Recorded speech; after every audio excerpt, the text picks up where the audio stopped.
Welcome to the Fearfic Podcast. This is a podcast entirely about dated drama from about 15 years ago. Today, Ted Pallett and C.F. Comer will become lyrical geniuses and break down some of the hottest rhymes and hottest gossip in the hip-hop industry.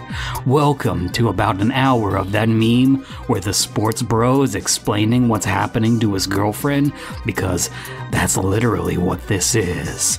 Also, I guess we talk about Silence of the Lambs, Saw, and similar grotesque films from around the time of Eminem's contemporary album, Relapse. Kick it to the intro ad-lib, white boy. There is no escaping. There's no place to hide. You scream, someone save me, but they don't pay no mind. Good night, goodbye. These were lyrics written by the famous American poet Eminem. Eminem. And today on Fearfic, Chelsea and I are doing a very special experimental episode. We will see how this turns out. What we're going to do for the edification of Chelsea and anyone else who has issues with it, we're going to break down some of Eminem's more horrific lyrics and try and explain what's going on in them, because they are a Gesson Kunstwerk. You know, his songs, his albums, and everything, they're a complete work where everything comes together. But I think you, and I think a lot of other people have this issue. The lyrics are very dense, and so they don't understand what's going on. It's like, kind of like, I'm wondering, like, when you hear rap lyrics in an actual rap song, is it like hearing a old-timey poem where the language is kind of like, you understand some of the words, but it's just kind of like crumbles in your brain? It's a lot like when I have, if they go too fast, I have difficulties even hearing the words. And then also I know that there are things that refer to other things that I just don't have knowledge of. And then some things like rhyme, and I have difficulties with rhyming things when they're not written down. And a lot of them are very complex rhymes. I'm not saying that just to blow smoke up Eminem's ass, but like they get very complex. And if that doesn't make it easier for you, which it makes it easier for me, I'm guessing it just makes it harder for you to understand. It does. It does make it harder for me to like comprehend it.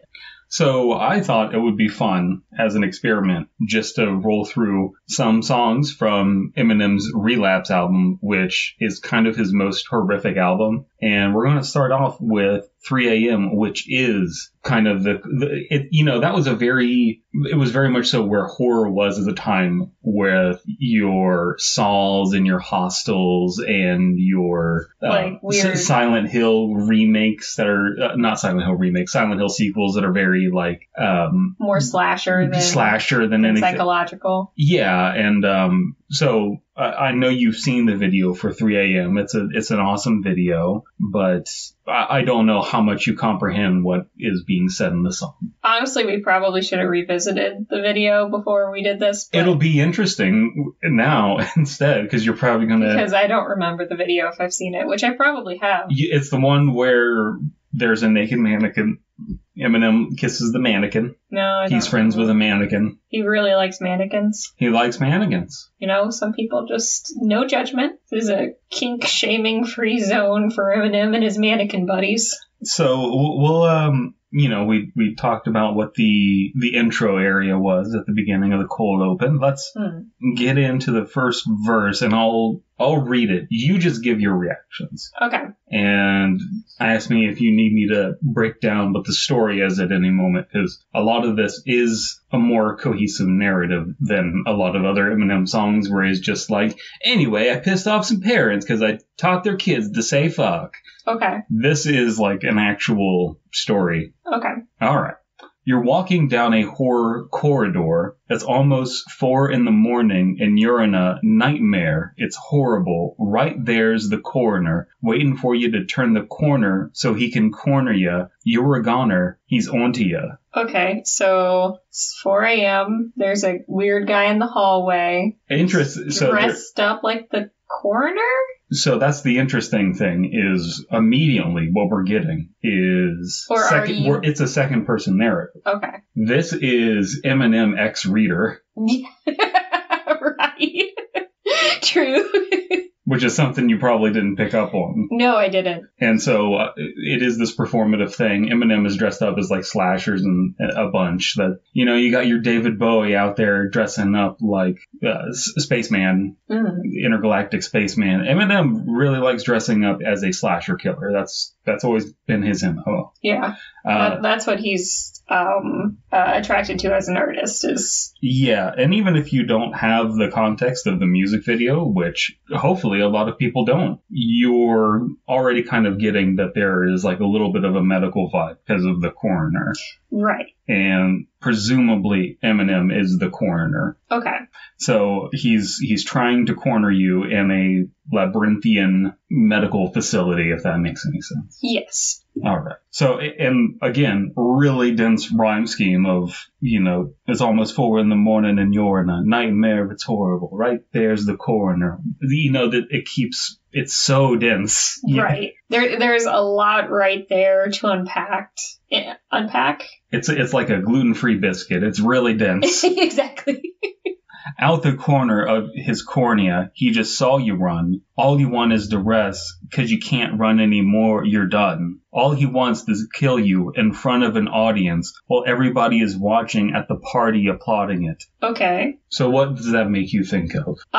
It kind of reminds me of like actual killer Shia LaBeouf. There's or is it actual cannibal? I don't know. Actual cannibal Shia LaBeouf. Yeah, I mean, in a way. I think that's like around the same time too. That's kind of where our mind was at the moment. Yeah. There's that, and then I think what they're saying too is like he's trying to like. But also like all he wants to do is kill you in front of an audience. Kind of reminds me of like because we already have the medical setup in the first paragraph. This is This is where I think you're figuring it out. It kind of reminds me of like in surgical theaters. Correct. Where they have students watch.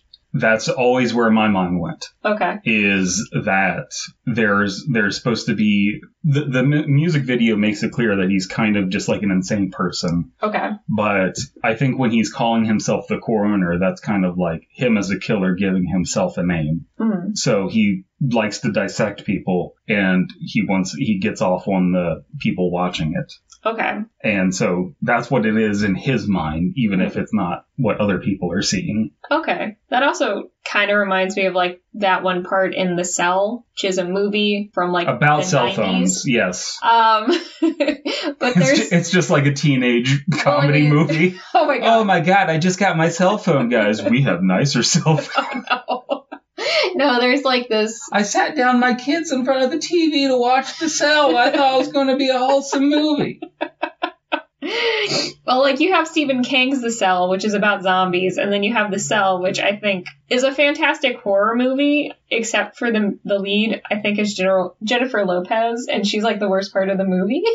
But like everything else is phenomenal, so it's okay. It's okay that she's like a little.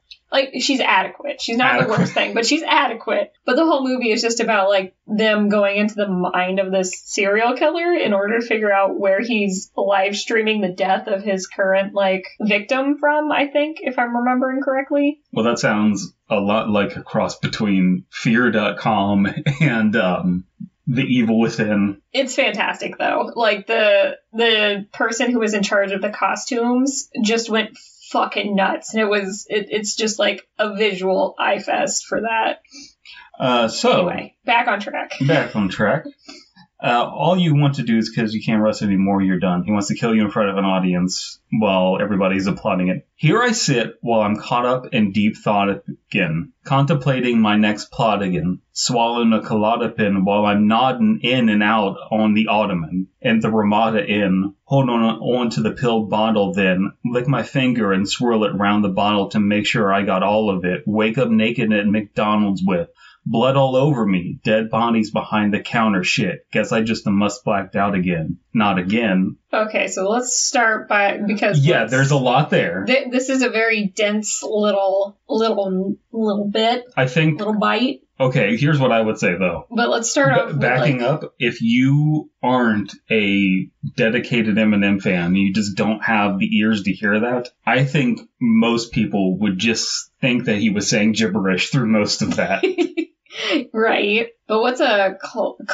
It's a drug. Okay. I believe it's like a painkiller, but the point is... All right. He is taking drugs, and he seems to have a addict's behavior when it comes to the drugs. Okay. And mind you, that is a theme of the album, is relapsing. This is like his album, who Eminem, well-known drug addict, he overdosed a bunch, and this is his like comeback album of saying, me, Mr. Eminem, Mr. Do a bunch of drugs, I've stopped doing drugs, and I am very irritable. Because I am not doing any drugs. Because I am detoxing from the drugs. And mind you, he's written a lot of songs about doing drugs. And so making an album called Relapse where he's kind of like continuing the theme of doing drugs. He's still exploring like all of the damage that they've done to him. He's talking about a lot of drugs here. And he sounds a little bit like an addict, doesn't he? Yeah. Like swirling the finger to get the pills out of the bottom of the pill bottle. Right, like, yeah. And then waking up naked at McDonald's. And what happened at McDonald's? I mean, it's obvious, but... I mean, clearly the workers decided they didn't want to be alive anymore because they're at McDonald's. Because, yeah, the ice cream machine. Yeah, the ice cream machine broke. Yeah. Yep. Yeah, and he just happened to be there at the same time. The ice cream machine broke. Better kill all ourselves. Yeah. So now we have the hook. We'll just read this once because it keeps coming up. It's 3 a.m. in the morning. Put my keys in the door. Bodies laying all over the floor, and I don't remember how they got there, but I guess I must have killed them. And that repeats a bunch throughout the song. So there's that. Okay. He didn't like what happened at the McDonald's, and he blacked out and killed a bunch of people on drugs. Okay, because they didn't have ice cream. Yes. And it is important to note, just as with your Ziggy Stardust, Eminem is well known for having an alternate personality that they call Slim Shady. Yes, that I do know. Okay. This is like, it's never been clearly defined which ones are like Slim Shady songs and which ones aren't, but this is clearly a Slim Shady song. You know, he's clearly a villain. Okay. You know. So Eminem also is oftentimes he mixes horror and comedy, and this album has a lot of that cranked up to 11. So this second verse is a little more silly. I mean, isn't there saying like there's a thin line between comedy and horror? There really is, and he's really bordering it too, because he's kind of doing a ridiculous accent the entire song, kind of almost like a Pee Wee Herman-ish voice, if that makes any sense. Yeah. Which again, that's comedy, but it's also bordering on horror. Right. It's the other end of the thin line between those two things. Sitting nude in the living room, it's almost noon. I wonder what's on the tube. Maybe they'll show some boobs. Surfing every channel until I find Hannah Montana. Then I reach for the aloe and lanolin. Bussin' all over the wall paneling. Dismantling every candle on the top of the fireplace mantle and grabbing my flannel and bandana. Then kiss the naked man again. Oh my god, that's so... Kiss the naked mannequin? That's such a dense... God, that's a fucking tongue twister. It really is. I do have a question before we go on. What is lanolin? It's like What is that? It's a like skin lubricant, like Okay. aloe and lanolin. So it's like Big Aloe. Big Aloe's taken over. He wants he lubes himself up to jerk off to Hannah Montana at noon. That is a weird life choice. Possibly underage Hannah Montana. Probably underage. Probably underage Hannah Montana. Again. That's some, what was the name of the rapist at Nickelodeon? Dan Schneider. Yeah, that's some Dan Schneider This stuff. is some Dan Schneider behavior right here. But this is Dan Schneider, but he is delusional. What time did he wake up? Noon? Yeah, I mean, he's, not really doing anything with his life. He's the kind of person who wakes up at noon and jacks off and, cleans it up with a flannel and bandana. Flannel refers to a flannel shirt? Yeah. Okay. I wasn't sure if it was referring to a flannel shirt or if it was just like a scrap of flannel cloth, but that makes more sense. He's also oddly a fan of like putting in language about like fireplaces and labyrinthian kind of houses. So you get this whole thing about having a fireplace and there's a bunch of like ornate lit candles up there, and he's jacking off and putting out all of the fire with his cum. All right. Dismantling every candle on the top of the fireplace mantle and. Okay. This is why we're breaking all of this down, because you probably didn't pick up on that. Yeah, no, definitely not. I was just very confused by that sentence, because I'm like, how do you dismantle candles? But I like that he is well, I don't like it, but this character is masturbating. You love it. I love it. This character is masturbating to Hannah Montana and coming, and then after he comes to his senses, he goes over to his mannequin and he's like, I love you. Gives it a little kiss, gives his naked mannequin man again a kiss. Okay. You can see him standing in my front window if you look in. I'm just the hooligan who's used to using hallucinogens, causing illusions again, brain contusions again, cutting and bruising the skin, razors, scissors, and pins. Jesus, where does it end? Phases that I go through, dazed and I'm so confused. Days I don't know who gave these molecules to me. What am I going to do? Hey, the prodigal son, the diabolical one, very methodical when I slaughter them. This is the issue, it's kind of hard to find a place to stop because it's so, from one thing to the next, his mind is just ping-ponging everywhere. It's going too fast. It's going very fast. It's going too fast for understanding. So we'll slow that down again. He's a hooligan who's used to using hallucinogen. Okay. So he's kind of like questioning reality, but at the same time, he's trying to impart those questions onto other people. He's trying to put that paranoia onto them and making it their problem. Okay. And then we just get things like contusions and bruising the skin and razors and pins and blah, blah, like so all like of potential cutting? Potential cutting. Okay. Cutting of other people, too, because remember, the McDonald's workers never forget. Never forget. One of these days. McDonald's is American soil, wherever it's at. Right? It is true. I'm just wondering what would happen if, I'm not inciting this. I want to make that clear. If there was ever a terrorist attack at a McDonald's, don't you think that McDonald's, the company, would be like, never forget the terrorist attack that happened in McDonald's? Freedom fries. Freedom fries. Buy our freedom fries to support our company. Not the families, the company. Yeah, because, you always get these tragedies like 9/11 and, like, these school shootings and that kind of stuff. Those things don't have anything to do with a corporation. A corporation would milk. Oh, 100%. They would milk it over and over. They would milk it again and then again. But, okay, back on track. Jesus, where does it end? So he's got a pattern of amplifying, like it's getting to like not be enough, like he can't stop. And so again, how he described himself as a coroner, and that like ties back into the end of this one, very methodical when I slaughter them. Okay. So again, he's breaking down their bodies. Do you have any thoughts on that? Days that I don't know who gave these molecules. That one has always been confusing to me as well. What does this refer to? So I'm wondering when he says molecules, is he like referring to his brain? That's kind of what I'm getting out of that. Like, who put these thoughts in my brain? Why am I like this? Okay. He is screaming in the back of the car in the Babadook. Oh, he's the kid screaming. He doesn't understand, and he's like... And everybody else is the mom, and it's just like, why are you like this? Why are you like this? And then we have the hook again. And after the hook, we have a bridge, which is from... All Silence of the Lambs. There you go. Yeah. She puts the lotion in the bucket. It puts the lotion on the skin, or else it gets the hose again. I understand this reference. Same? Captain America. Captain America. I understood that reference. If you understood that reference and you're Captain America, I'm just imagining you read a very weird Captain America fanfic. Silence of the Lambs crossover. So again, this is tying into popular horror culture, and you want to explain the Silence of the Lambs thing? I mean, it's why Sir Anthony Hopkins' wife divorced him. You know about that, right? No. Yeah, no, she saw Silence of the Lambs, and she was like, I can't unsee you as this character now. I have to divorce you, which is why they ended up divorced. I think they're still friends, but like...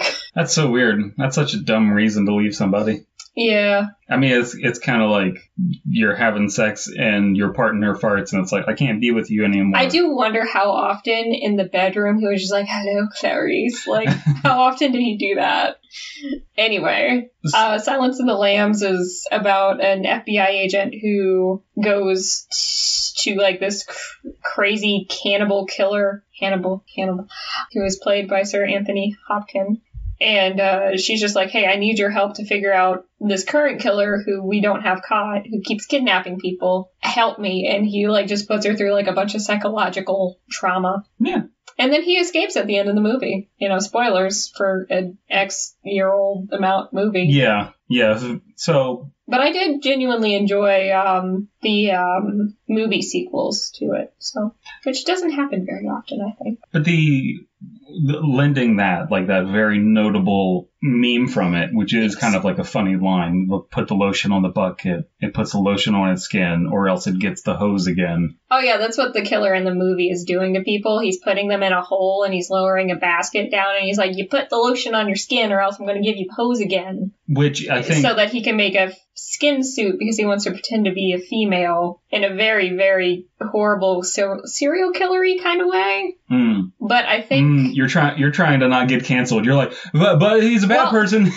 Well, no, I think that if I remember correctly, the actor who did that went on to be like, oh, he what else does he do? I feel like he plays like the police chief in Psych, I want to say, which is hysterical. Because it's such a different role. But no, I think... And it's like you can't unsee that. Because there are some pretty iconic scenes where he does some really weird shit, and it's great. That's a perfect thing to... One, it's like Chekhov's gun. Like, why do you want the lotion on the skin? Mm-hmm. That's a very sexual thing to, like, insist upon a person. Right. And it's also a thing that's, like, not graphic rape. You know what I mean? So it's a really perfect, like, way to gross out a person without having to jump to the worst thing. I think also his character was inspired by that one serial killer that, like, skinned people and turned Ed Gein, Yeah, Ed Gein, that's the name. Turned their skin into furniture. Yeah. Yeah. I'm still a Texas Chainsaw Massacre type person. Yeah. Yeah. Anyway. On to verse 3. I cut and I slash, slice and gash. Last night was a blast. I can't remember when I had that much of fun off a half pint of Jack, my last Vike and a half, so Vicodin. Okay. A flashlight up Kim Kardashian's ass. Is that just for the visual, or like is he turning her into a lamp? Well, I mean, we're talking about Ed Gein, and Ed Gein did have a Right, we lamp. have a reference to a character who was inspired by Ed Gein, so... I think that it's mostly to, like, these past two verses have been conflicted, right? Where, like, the first one was like, oh god, this is still a problem. I'm still relapsing and blacking out and waking up killing people at McDonald's. And then it happened again in the second verse. This one seems like the narrator has accepted it. Like, there was a little bit of remorse in those first two ones. But now he's like... This has happened so many times that it's last night was a blast, yeah. Yeah. I have to embrace it. Oh. Thank heavens. Now we're getting into his family life.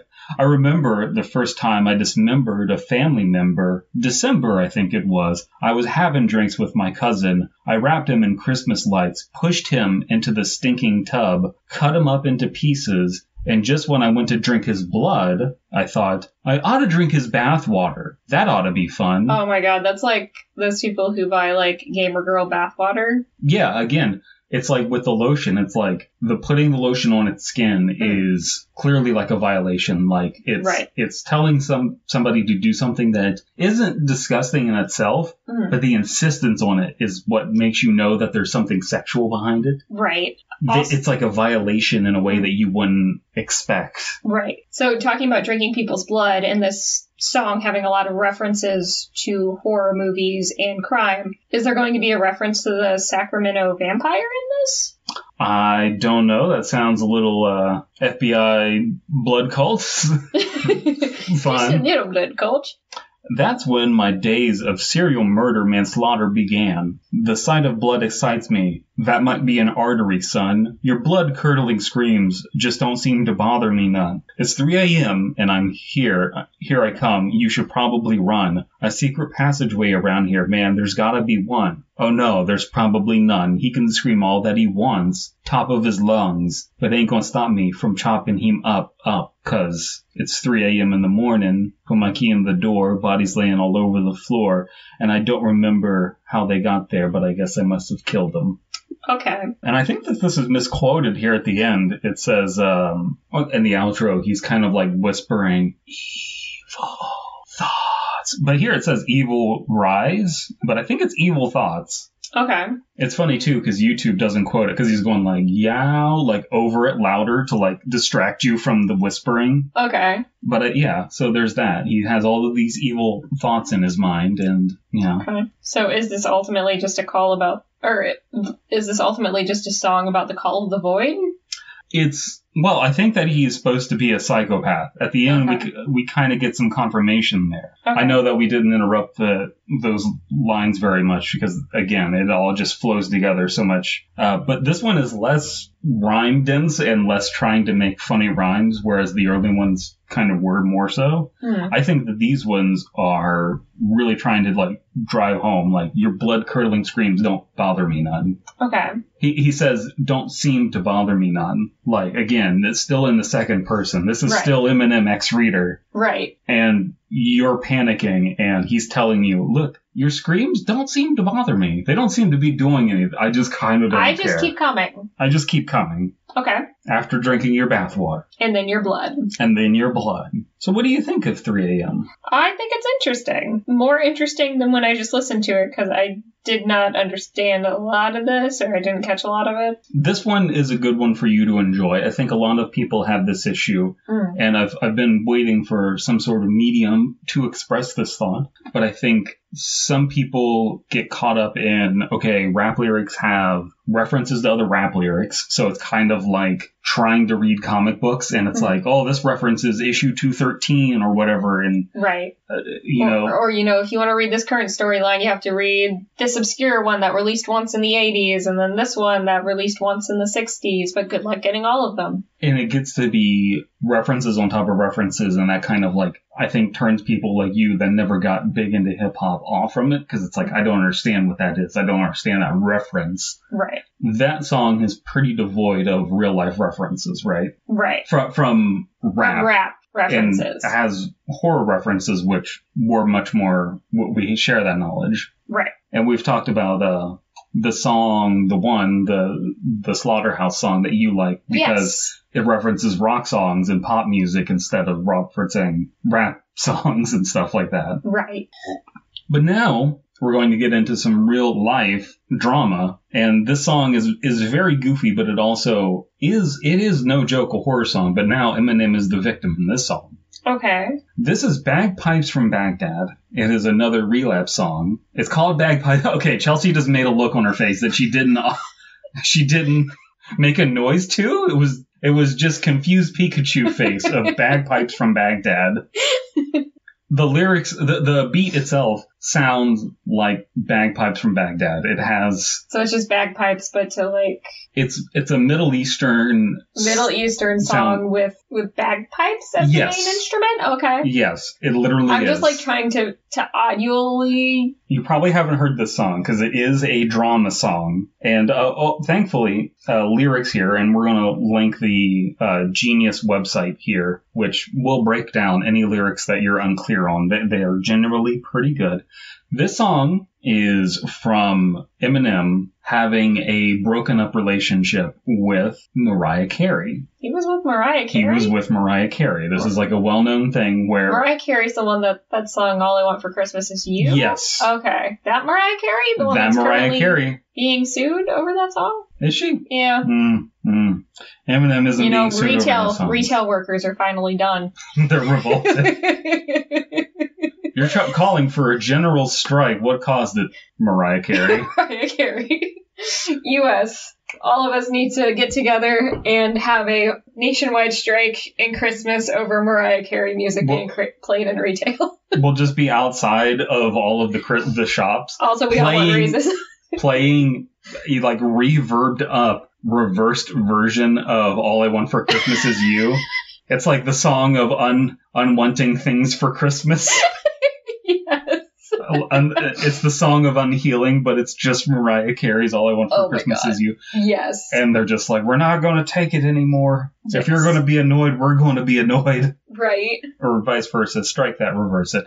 Bagpipes from Baghdad is a song about them breaking up. Apparently they didn't get very far together, but it was a notable thing. There was a lot of paparazzi following them at the time, which is annoying, of course. And then Nick Cannon and Mariah Carey got together. Who's Nick Cannon again?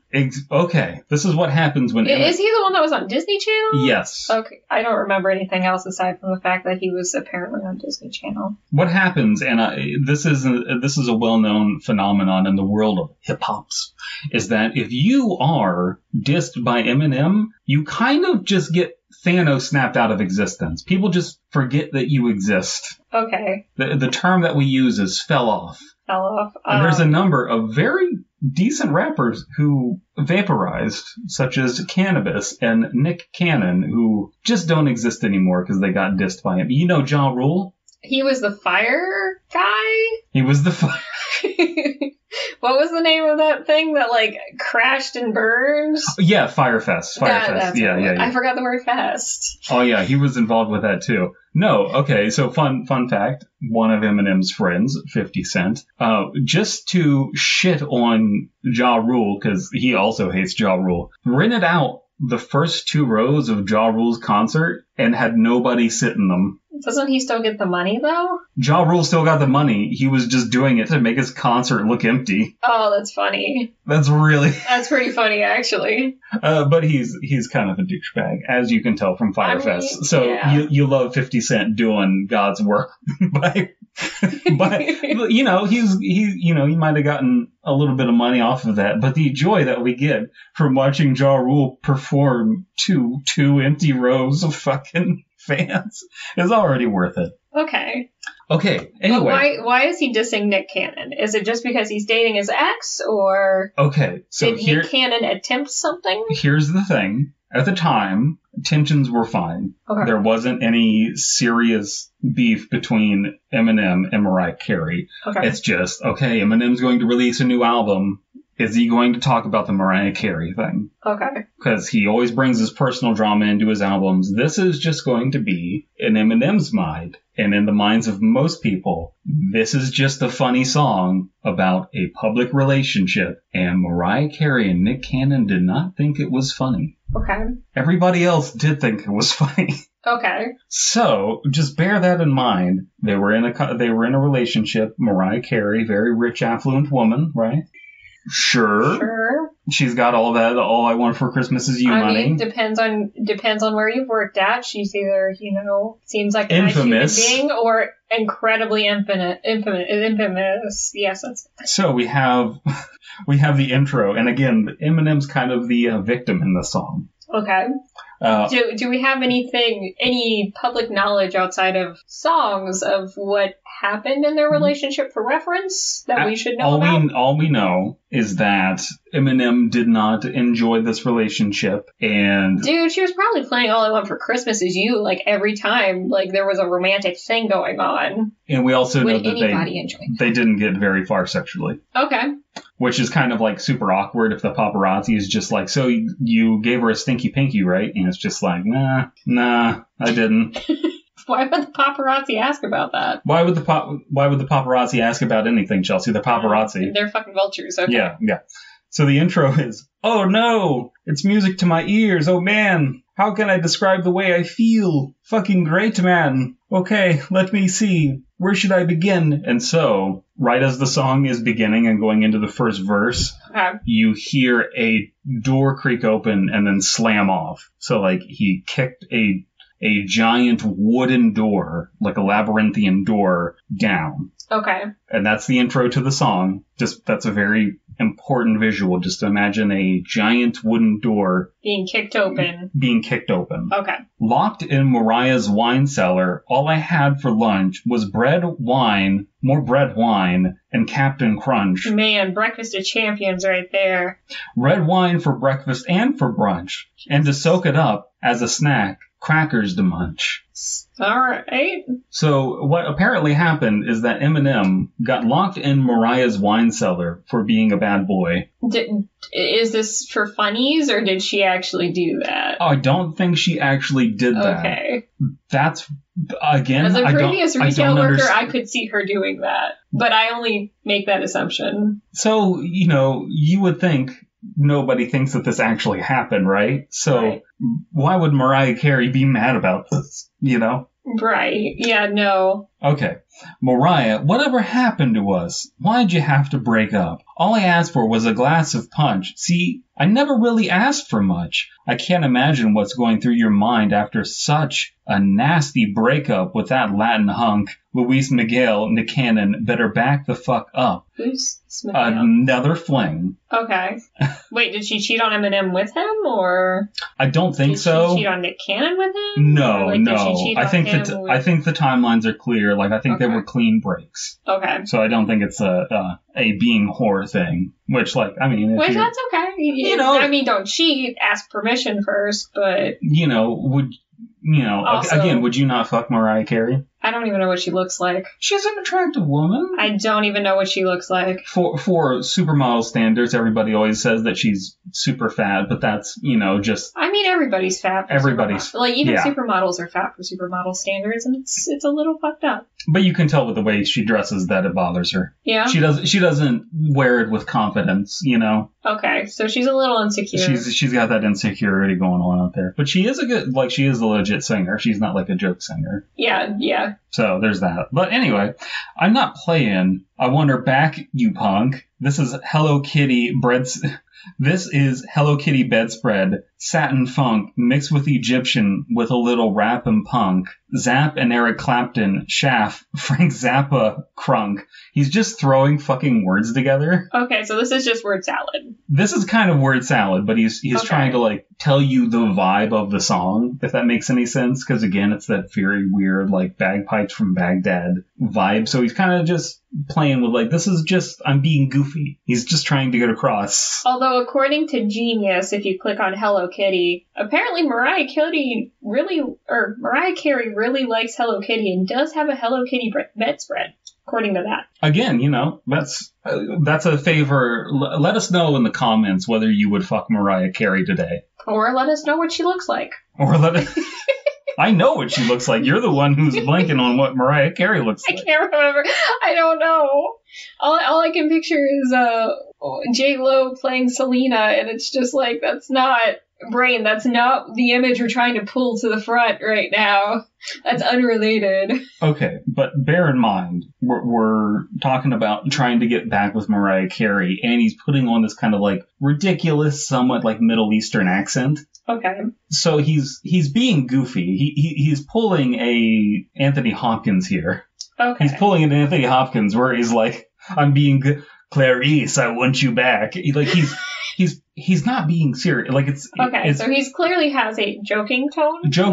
To it. So he's I want another crack at you. You can beat me with any spatula that you want. I really want you bad, you cunt. Nick, you had your fun. I've come to kick you in your sack of junk. Man, I could really use a fresh batch of blood, so prepare your vernacular for Dracula acupuncture. That's a lot of rhyming right there. It is. It's a pretty good way to end the verse.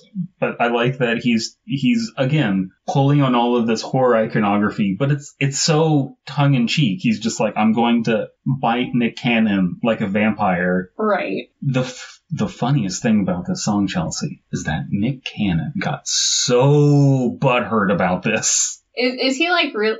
He's so okay. I don't even know what so Nick emotionally Cannon looks immature. And I might be mixing him up with I don't know if I'm picturing him or if I'm picturing somebody else from Disney Channel. You might be picturing Drake. It doesn't matter. No. I'm picturing that one kid that sang "Gimme Candy." Or It is not Nick. That's Aaron Carter. that's Aaron Carter. Okay, so I'm picturing the complete wrong person on this one. First off, Aaron Carter is a Caucasian gentleman. Nick Cannon is a person of African descent. Okay. There's that. But Nick Cannon is kind of known for being a really corny wannabe rapper. Okay. He got so bent out of shape about Eminem saying, "I'm going to Dracula acupuncture your neck." It's such like a... Is he potentially a little homophobic? Because, like, I know Dracula and, like, vampire bites are typically seen in, like, a sexual manner. But again, this is the same album where Eminem said, "I want to bisexually... I've had a vasectomy, Hector, so you can't get pregnant if I bisexually wreck you." Eminem said... Hector is real, right? Hector's anus is real. So Eminem, who has gotten like a rap for being homophobic and everything in the past, and has kind of had like a love-hate relationship with those lyrics that are seen as quote unquote homophobic, he just decided to make an album where he says a bunch of gay shit.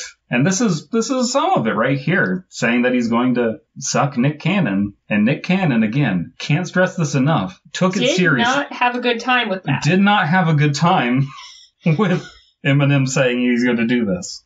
We have the chorus. The chorus is, again, ridiculous. This isn't as serious as the 3 a.m. chorus. Okay. Bagpipes from Baghdad. When will it ever cease? For Pete's sake, he's crazy to say the least.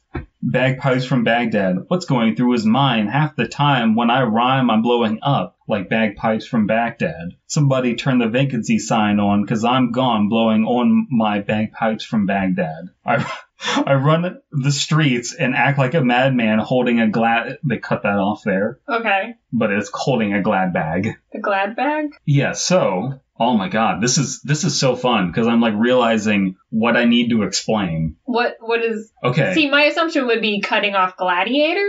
Okay. So I The reason glad bag is because when he was poor, he couldn't afford a grocery basket, a laundry basket to take his clothes to the laundry, because he lived in a trailer park, so he had to put them all into a trash bag. Okay. And it made him look trashy, and it's like something he's had like a complex about. Okay, gotcha. I've seen some people at the laundromat using trash bags. There was one couple that used like one of those giant like street trash cans, and they just had all their clothes in it, and like they rolled it around. I thought that was kind of clever. If a little strange, but very clever. You know, you gotta do what's practical out there. And it seemed very practical for the amount of clothing they had. We also get the vacancy sign on, which kind of makes me think of Norman Bates, kind of makes me think of Psycho. I don't think I've ever actually watched Psycho. So good. And I don't think I've ever watched American Psycho either. You know, I'm not one of those... Like, I know the memes from both, but I haven't seen. I'm not one of those people to point out and look at something and say, "Oh my god, that's so transphobic," or "We need to cancel that." You know, that's not me. Everybody knows that. Holy shit, the ending of Psycho is pretty fucking problematic. Yeah? It's not good. It didn't age at all. It did not age well? It's pretty transphobic. Good movie, though. Good movie, except for, like, the last 5 minutes? Yes, okay. Very much so. Okay. And not even just transphobia-wise, the last 5 minutes is also kind of just not good. Okay. Because they're just kind of like, anyway. I'm very confused as to what happens. But... We'll just have to watch Psycho. And should we watch the last 5 minutes, or should we cut it off at the last 5 minutes? Yeah, there you go. That's one way to do it. Okay, so again, with all of this, like, for Pete's sake, he's crazy to say, like, he's very so making fun of himself. Mm-hmm. He's not really making fun of Mariah Carey or Nick Cannon much. He didn't really say any... Did you see anything where he's saying Nick Cannon is a bad guy? It's not like he's calling either of them bad people. I think, like, the way I'm taking this so far is he is just kind of saying ridiculous shit and throwing their names into the mix. Yes. You know, it's kind of like that episode of South Park where they're like, here's how we get our ideas for making episodes. The manatees just pull balls from the pool. It's kind of how I'm feeling about this so far, is he's just like pulling things from manatees. There have been numerous times where, again, Eminem's rise to popularity and South Park's rise to popularity kind of like coalesce. But he does kind of also have that that, they're making fun of Family Guy with the manatees. He does kind of have a Family Guy sense of humor, you know what I mean? Yeah. About things. So the second verse, you can be a permanent fixture in my lyrical mixture. Okay. So he's saying, like, I can keep milking this for drama. Okay.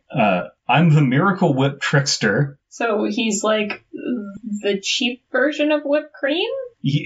Well, that too, and I'm sure that he's putting something that looks like Miracle Whip in a lot of places. Okay. Semen is what we're talking about. My signature sound, when a tube of lipstick's around, I'm bound to put it on in an instant. Wow. Man, what an ensemble. What an assortment of pharmaceuticals. This beautiful pill dust on my palm. My cuticles get residue from touching the bottle. I never knew I could remain so much of my mama. His mom was a drug addict, and he's, again, going back to the well on the drug addict stuff. Okay. Any comments on that? So I'm assuming the signature sound he is referring to has to do with what you just mentioned, referring to with Miracle Whip? Or, well, I think more like the drama element of, like, a lot of his staple stuff is, because he's revered as, like, the greatest rapper of all time. Everybody always kind of, like, wants to pick fights with him. That way he will say something and give them attention by proxy. You see what I'm saying? Okay. It's like no publicity is bad publicity. So even if you get dissed really hard by Eminem, by dissing him, you would theoretically get a bump in sales. You know what I mean? Like, people would be searching for you online and that kind of stuff. See what I'm saying? Except then they all vanish. Yes. But did he diss Machine Gun Kelly? That's the crazy thing, is Machine Gun Kelly is kind of like people... Like, isn't he like the one person whose career has actually gone up? Kind of, yes. So, like, people are... That's a very divisive thing that you just said. Okay. But because you've heard what I have had to say about it, where I'm like, no, I think that this is the only person who is... I mean, like, to be fair, I didn't know about him before you brought up his weird feud with him. And I never listened to him before that either. And now I'm just like, I really like his music, actually. And then, like, his music video with Megan Fox is really good. And then them getting together is really cute. Yeah. And he hasn't really, like, dissed Eminem since then, and they haven't, like, had a thing. But Eminem keeps bringing up Machine Gun Kelly in diss songs ever since then, which is kind of interesting to me, because I think what he said got under his skin. Yeah? I don't know what he said. It's a bunch of he said, she said. And it's not as fun as this, because this is stupid. Okay. I cut you like Dahmer. Pull a butcher's knife on ya. The size of a sword, boy. I'm like the fucking Red Sonja. Okay, so we got a Jeffrey Dahmer reference. What is Red Sonja? Okay, that's what, okay. Yeah, you elucidate the listeners as to who Red Sonja is.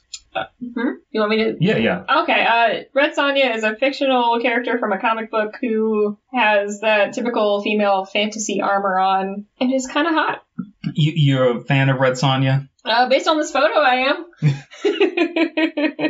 Get it stuck in your cornea. Nice knowing you, Norman. You're so fucking annoying. Drop the shovel, boy. You don't know what the fuck you're doing. I ain't playing no fucking more. Nick Cannon, you prick. I wish you luck with a fucking whore. Every minute there's a sucker born. Snuck up on Malachi. Made the motherfucker suck on a shuck of corn. Shucka corn, Shaka Khan. Hit Jason in the face with a hockey puck and told him it's fucking on. So he's again being very playful. He's like, I'm getting into a fight with Nick Cannon. I'm getting into a fight with Jason Voorhees and Norman Bates. And he's got the, protection on his face. So I'm going to, hit a hockey puck at Jason's face. Okay. Any thoughts on that?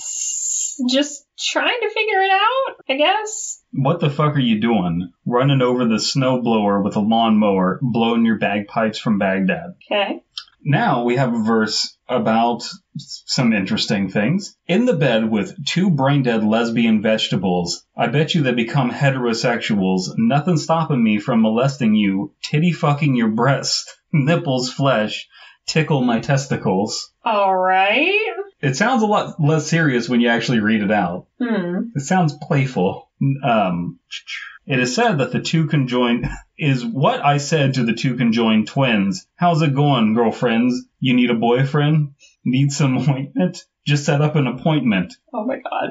Who's going to see the doctor first? When we'll do a coin flip. just got my 1-year sobriety coin chip. Then the bad get going. How's the bad going get? Baby, you shouldn't have any trouble rubbing groins with each other, especially when you're joined at the hip. How does that work? So what is happening here, Chelsea? Well, I mean, if they're conjoined twins and they're joined at the hip, then they shouldn't have any trouble grinding hips together. Chelsea has a look of confusion on her face.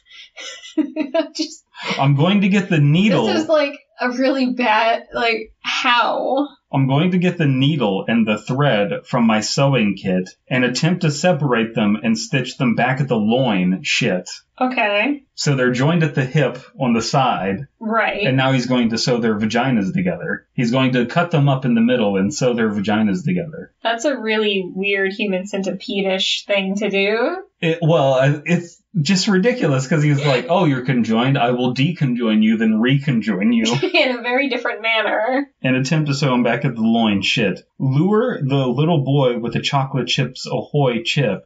Cookie, looky, even took me a Polaroid pic. Okay. Which is a little fucked up. Yeah. That's kind of fucked up, most definitely. What'd you think of Bagpipes from Baghdad? That's a weird one. It's confusing. Now we're going to move on to the last verse of a song called Medicine Ball, and this one I thought we would include just for fun. It's not as serious as 3 a.m., and it doesn't have the real-world drama of Bagpipes from Baghdad, but the third verse of this one, it just notably cracks me up, and so I wanted to make sure you understand why it's so funny to me. Okay. Are you familiar with Christopher Reeves? He played Superman, and he got paralyzed from the neck down? And then began eating babies. Not really, but he began using stem cell research to try and heal himself. Okay. And was an advocate for stem cell research. Okay. Wasn't he, like, super depressed until Robin Williams broke into his hospital room dressed up like a doctor and pretended to be, like, a crazy Russian doctor? I didn't know about that. That sounds like something he would do. Yeah. So Christopher Reeves was brought up in an Eminem song before, and he kind of got bent out of shape about Eminem making fun of him, like being in a wheelchair and stuff, because of course Eminem likes doing offensive stuff, and, you know, it's kind of like offensive, tasteless humor. Okay. This is a very offensive doubling down on making fun of a man in a wheelchair. All right. So, and you know... Didn't South Park also make fun of him? They also did make fun of him, okay. Although there was some actual substance to South Park making fun of him. This is just stupid. Okay. Bear that in mind. So again, he's wheelchair bound, and he has to take pauses in between speaking. I think he had trouble breathing. He had like some sort of like assisted breathing apparatus. So whenever air was being pushed in, he couldn't really talk. So he kind of had to go like... Okay. Make like a sound to do that. Did it attract cats? Like, you know how you go... Half chair, half person keeps going puss, puss, puss and doesn't pet me. Why no pets? Why no pets? Why is cat Russian? Put Christopher Reeves on a unicycle with a kickstand, kick it up and push him, and lead him right into quicksand. Which he would never get out of. He would never get out. Here, you need a hand, big man. Grab a hold of this branch with both hands. Again, it's just so fucking unbelievable. I can't deal with that. Grab a hold of this branch with both hands, man. They don't understand. I'm just a sick man. Now, everyone's pissed at me like it's my fault his name rhymes with so many different words, G's. So one last time, Mr. Christopher Reeves, won't you break it down for me and spit the verse, please? And then he starts imitating him. Okay. Eminem, I'm coming to kill you. I've always hated you and I still do. You'll never fill my shoes, my Superman costume. Doesn't even fit you. They don't feel you. You're taking this shit too far.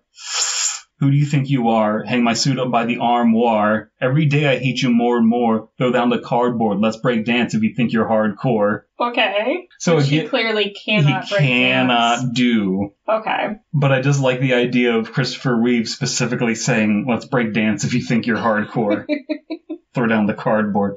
So he's kind of like trying to give himself an out on making fun of Christopher Reeves, but he can't seem to help himself on saying unbelievably offensive shit to a person who is wheelchair bound. Okay. And I think that to some degree people can't take it for what it is of just like, does he really want to like piss off a person in a wheelchair? It doesn't seem that that's his point. He's just trying to talk about something topical. Was Christopher Reeves topical when this song came out? No, that's the best part, is he was not topical when the song came out.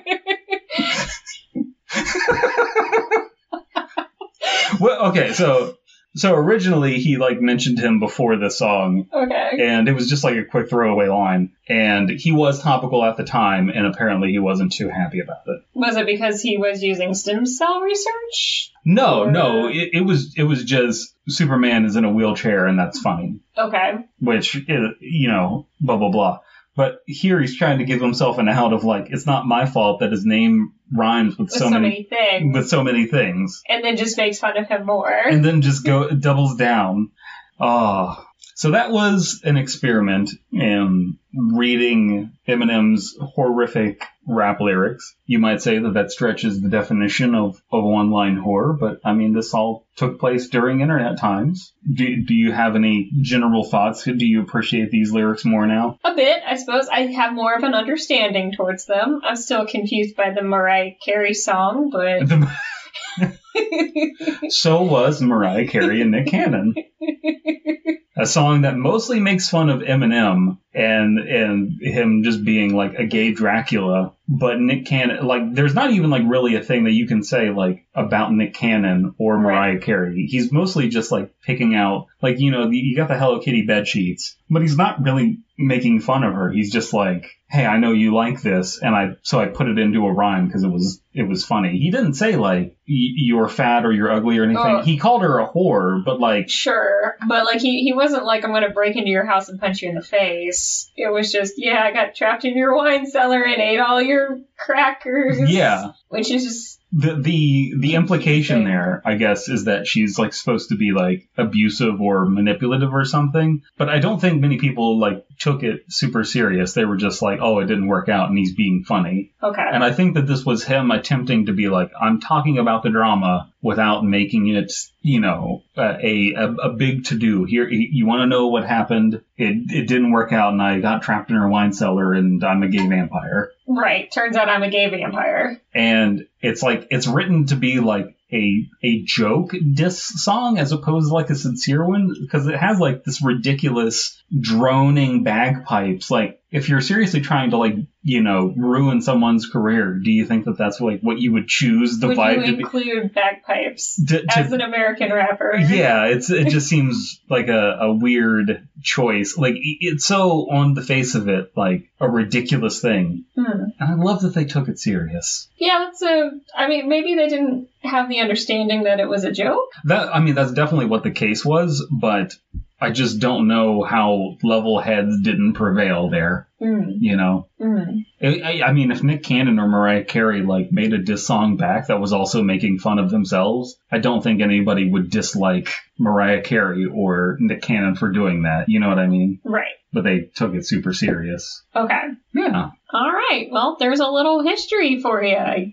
Yeah. I suppose. Let us know if this was a interesting experiment or not while Abysmii is away, trying to really stretch the definition of what online horror is. 3 a.m. is definitely a horror song at the very least. Okay. And I think to a degree the Eminem being trapped in a wine cellar is also pretty funny. It's funny, and like you could look at it as like how would you feel being trapped in Mariah Carey's wine cellar when you can just hear her singing "All I Want for Christmas Is You" over and over and over again? It's also interesting because it has like all of these like droning bagpipes and also this like Middle Eastern sound. So you're just also kind of like imagining it like a secret Middle Eastern bootleg wine cellar. Oh my God. You know what I mean? Like a giant castle for bootleg wine, because like you're in like one of those Muslim countries where it's a dry country, so it's a bunch of like, you know, Arab sheiks wine that they have that nobody else is allowed to have. That they're not supposed to have. That they're not supposed to have. And it just also, you know that it's almost like a breakup letter / love letter in a way. You know what I mean? Of like, it didn't work out, but here is like, it's almost like he's putting together a verbal scrapbook. Okay. He's like, I was with this person. She liked Hello Kitty bed sheets. She had a giant wine cellar. And I remember one time there was nothing else to eat but Captain Crunch. Fond memories. Fond memories. You know, I don't have that girlfriend where I had those kind of weird experiences, but you know, you could imagine that situation of like, you know, it wasn't a bad experience. It didn't work out for us, but right. It was there were some awkward times, and all he's doing is talking about the awkward times, and it's mostly about him being awkward. Right. So yeah. Yeah. All right. I hope you enjoyed that. Have a wonderful night. Have a wonderful night. Or whatever. Whatever it is you're doing. Bye. I hope this was what you were expecting. This was not what you were expecting. This has been the Fear Fiction Podcast. Your hosts were DP and Chelsea. Art by The Chelsea. Beats by Dr. Abysmii. Narration by Kenneth Kniff from Connecticut. Subscribe and all of that jazz. Pizza Pete's Taco Palace. It's me, Pizza Pete, walking, talking burger, here to talk to you about my taco palace, the best restaurant in town, serving premier, premium, fresh-made, handcrafted sushi. That's right, you don't need to book an expensive trip to the old country just to eat the real bamboo-rolled sushi. Just exit off the interstate next to the Slenderman tunnels and try my home-style Pizza Pete's Taco Cafeterium Sushi. Pizza Pete's Taco Cottage is the authentic sushi experience in the South Central North California area. Look for the giant hot dog shaped building. I'll be in my burger suit out front to greet the kids eating my fresh baked baklava that the kids can't have any of. When you think of sushi, I want you to think of Pizza Pete's Taco Emporium, the burger man in the hot dog hut eating baklava that again you and yours can't have any of. The best sushi at prices. That's Pizza Pete's Taco Resort. There's nothing fishy about this sushi. Pizza Pete's Taco Special Economic Zone. When you're here, you're family.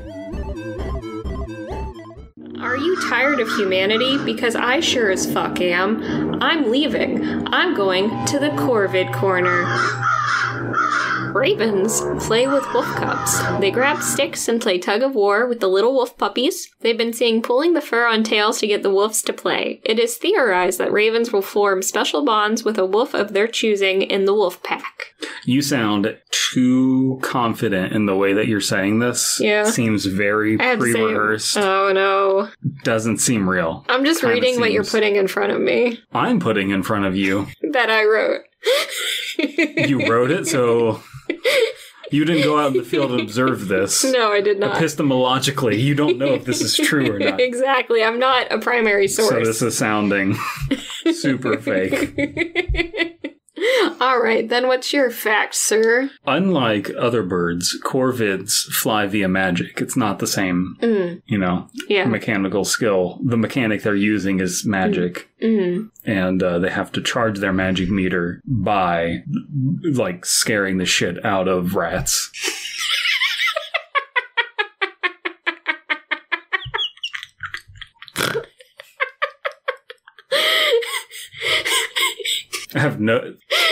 Listen, I rest my case. Case dismissed. The Corvid Corner.